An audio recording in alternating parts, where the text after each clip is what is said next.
आज Doubtnut app download करें। Doubtnut पर अपने सभी गणित, रसायन विज्ञान, भौतिक विज्ञान और जीव विज्ञान के डाउट्स का करो सफाया। बस प्रश्न की फोटो खींचो, एक ही प्रश्न को क्रॉप करो और तुरंत वीडियो सोल्यूशन पाओ। अभी डाउनलोड करें। प्रश्न दिया है, लिथियम धातु के लिए देहली तरंग दैर्ध्य 6250 एंगस्ट्रॉम है, तब प्रकाश उत्सर्जन के लिए आपतित प्रकाश की तरंग दैर्ध्य होनी चाहिए। और यहाँ पे हम लोग को 4 विकल्प दिया गया है। तो आइए हम लोग इस प्रश्न को हल करते हैं और इसके मान को ज्ञात करते हैं। तो देखिए, हम लोग उससे पहले थोड़ा प्रकाश विद्युत प्रभाव को समझ लेते हैं। इसके लिए हमारे पास क्या होता है कि एक धातु होती है जिस पर हम लोग इस तरह से प्रकाश को आपतित करते हैं। तो यहाँ पे प्रकाश आपतित होता है, तो यह प्रकाश आपतित जो हो रहा है वो 2 तरह से कार्य करता है। एक तो इस धातु में कार्यफलन अर्थात इस धातु में जहां भी इलेक्ट्रॉन रहेंगे उसको सतह तक लाने में सहायता करता है, जो कि हमारे पास होता है hc/लैम्डा नॉट। लैम्डा नॉट जो है हमें यहाँ पे दर्शाता है देहली तरंग दैर्ध्य को, जो कि हम लोग को यहाँ पे दिया गया है। और यह जो प्रकाश है इसके लिए अगर हम लोग देखें तो इसकी जो ऊर्जा होती है इसको हम लोग ई से दर्शाते हैं, क्योंकि प्रकाश एक फोटोन होता है। ठीक है, तो यहाँ पे ऊर्जा का मान hc/लैम्डा हो जाता है। लैम्डा जो है आपतित प्रकाश की तरंग दैर्ध्य को दर्शाता है, जिसका मान हम लोग को यहाँ पे निकालना है। h प्लांक नियतांक है, c जो है प्रकाश की चाल है, यहाँ पे भी वही मान है। ठीक है, और लैम्डा नॉट यहाँ पे याद रखिएगा देहली तरंग दैर्ध्य को दर्शा रहा है। तो इस तरह से इसमें से क्या होता है कि उसके पश्चात यह जो प्रकाश रहता है, एक तो हम लोग को कार्यफलन के रूप में मिला, दूसरा यहाँ से इलेक्ट्रॉन को वह निकालता है। तो इलेक्ट्रॉन जो है गति करता है, ठीक है, जिसको हम लोग प्रकाश इलेक्ट्रॉन करते हैं।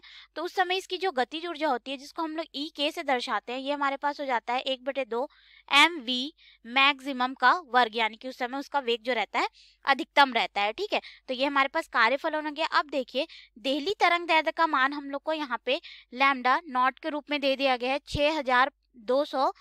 6250 एंगस्ट्रॉम हम लोग को दिया गया है। अब अगर हम लोग यहाँ पे देखें कि इलेक्ट्रॉन कब उत्सर्जित होगा, तो इसके लिए हमारे पास एक संबंध होता है। ऊर्जा जो फोटोन है, ठीक है, आपतित फोटोन की ऊर्जा जो है वह अधिक होनी चाहिए कार्यफलन से, या फिर उसके बराबर होनी चाहिए, तभी इसमें से इलेक्ट्रॉन जो है वह उत्सर्जित होगा।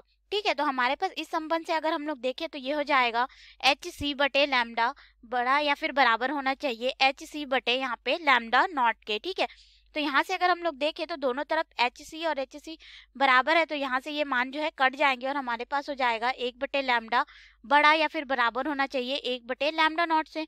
अब इसको हल करेंगे तो देखिए हमारे पास क्या हो जाएगा, यहाँ पे लैम्डा नॉट जो है हमारे पास यहाँ पे बड़ा या फिर बराबर होना चाहिए लैम्डा से। इसको हल करने पे अर्थात देहली तरंग दैर्ध्य से जो आपतित प्रकाश का हम लोग का तरंग दैर्ध्य है या तो कम होना चाहिए या फिर उसके बराबर होना चाहिए इस संबंध के अनुसार। ठीक है, देहली तरंग दैर्ध्य से उसका तरंग दैर्ध्य या तो कम होना चाहिए या फिर बराबर होना चाहिए। तो इसके अनुसार हम लोग अपने विकल्प में आएंगे। तो यहाँ पे पहला दिया है 6250 एंगस्ट्रॉम से अधिक होना चाहिए, तो ये तो गलत हो जाएगा, उससे कम होना चाहिए।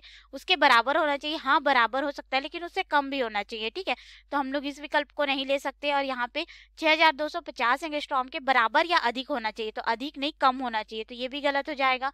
डी 6250 एंगस्ट्रॉम के बराबर या कम होना चाहिए, अर्थात डी विकल्प हमारा बिल्कुल सही होगा, क्योंकि हमें यहाँ पे जो संबंध प्राप्त हुआ था लैम्डा नॉट जो है बड़ा या फिर बराबर होना चाहिए किसके, जो आपतित प्रकाश के तरंग दैर्ध्य से। ठीक है, तो यहाँ पे अगर हम लोग देखें तो इसका मान जो है कम होना चाहिए या फिर बराबर होना चाहिए। धन्यवाद।